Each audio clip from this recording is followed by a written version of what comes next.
तो यार बस आज के लिए सिर्फ इतना ही। अगर तुम्हें ये वीडियो पसंद आई तो लाइक मारो, और अगर तुम लोग नए हो तो सब्सक्राइब करो। वो जो लाल वाला बटन है उस पे अपनी खट्टी गोली फेंक के मारो या फिर गाड़ी चढ़ा दो, मुझे नहीं पता, बस क्लिक हो जाना चाहिए।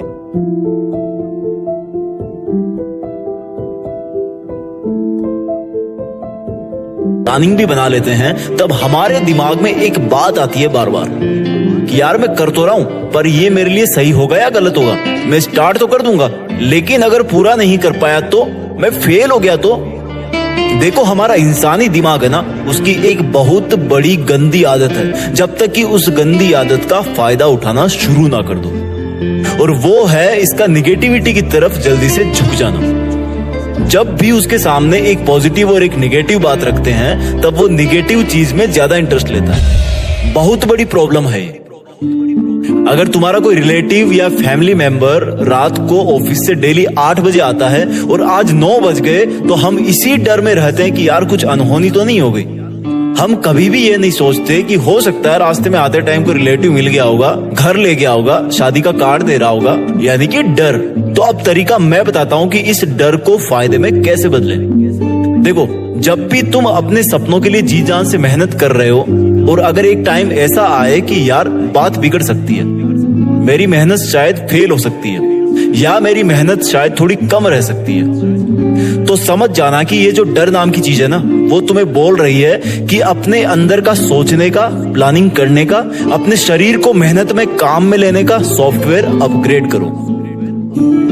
समझना दिमाग के इस इंडिकेशन को, वो तुम्हें रोकता नहीं है, तुम्हें वार्निंग देता है कि अपग्रेड हो जाओ, तुम्हारा वर्जन पुराना हो गया है। ये जो खौफ है ना मन में कि मैं फेल भी हो सकता हूं, वो हमारे को दिन प्रतिदिन खोखला बनाते जा रहा है।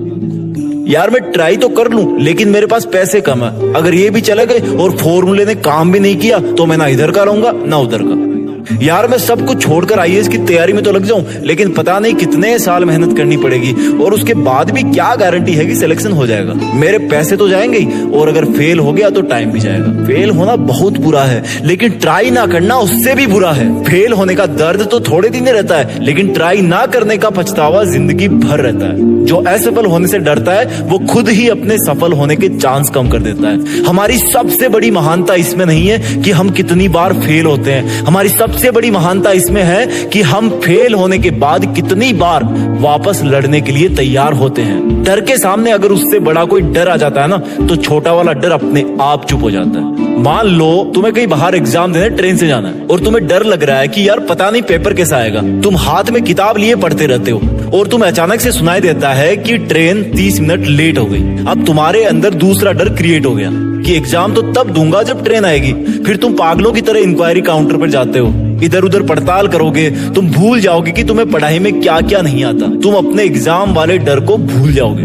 देखो, छोटे डर को रिप्लेस कर दिया बड़े डर ने। अब सपोज करो तुमने 25 मिनट वेट किया, और जब तुम स्टेशन पर खड़े हो तुम्हें नेचुरल कॉल आ गया, गलती से तुम्हें 2 नंबर लग गई, और सपोज करो तुम्हारे ट्रेन को प्लेटफॉर्म तक आने में सिर्फ 5 मिनट का टाइम ही बचा है। अब तुम क्या करोगे? जोर से लगी तुम्हें, तुम्हारे साथ जो खास लंगोटिया यार है वो बोल रहा है कि यार ट्रेन में ही कर लेना, लेकिन ये तो सिर्फ तुम जानते हो कि फिलहाल तुम्हारा सबसे बड़ा डर है कि कहीं ट्रेन में यार भीड़ हुई और टॉयलेट खाली नहीं हुआ तो दिक्कत हो जाएगी। एनीवे, तुमको जरूरी था सबसे बड़े डर को किल करना, तो तुम 3 मिनट में जाकर करके आए और ट्रेन पकड़ ली। और जैसे ही ट्रेन में बैठे, दोनों बड़े वाले डर, ट्रेन का छूटना और कुछ छूटना, ये दोनों डर तुम्हारे खत्म हो गए, और उसके बाद में जो एग्जाम वाला डर है वो अगेन एक्टिवेट हो गया।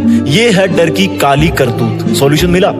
तो अब तुम्हारे किसी भी डर के सामने बड़ा डर कैसे लाओगे? देखो, जब किसी बनी हुई दीवार को बिना उसके हाथ लगाए छोटा करना हो, तो उसके पास एक बड़ी दीवार बना दो, जिससे पहले वाली दीवार उसके कंपेयर में अपने आप छोटी दिखना बंद हो जाएगी। ये डर है ना, ये सब दिखावे का खेल। लेकिन अब सवाल इस बात का है कि किस डर की बड़ी दीवार बनाएं। ऐसी चीज से डरो जिससे डर तो लगे लेकिन वो पॉजिटिव हो, वो तुम्हें उस सिचुएशन से लड़ने के लिए फोर्स कर दे। जैसे कि अगर मैंने ये काम करना छोड़ दिया तो जब मैं एकदम बूढ़ा हो जाऊंगा तो हॉस्पिटल में लेटकर यही सोचूंगा कि काश उस दिन में ना डरता तो आज पछतावा नहीं होता। पछतावा, बुढ़ापे के पछतावे का डर क्रिएट करो अपने अंदर। कि कहीं आज अगर मैंने कोई काम बीच में ही छोड़ दिया तो जो पछतावा बाद में होगा उसका कोई सॉल्यूशन नहीं होगा सिवाय पछताने के।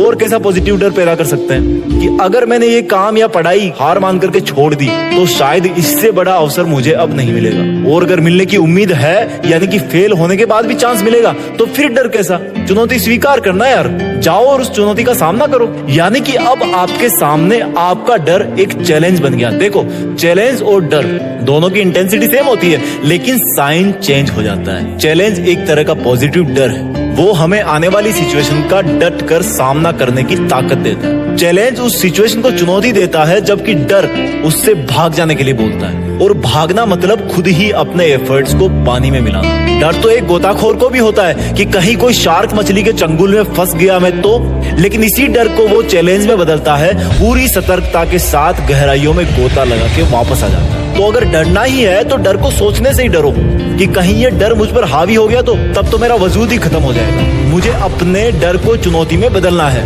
डर पर मेरी जीत फिक्स है।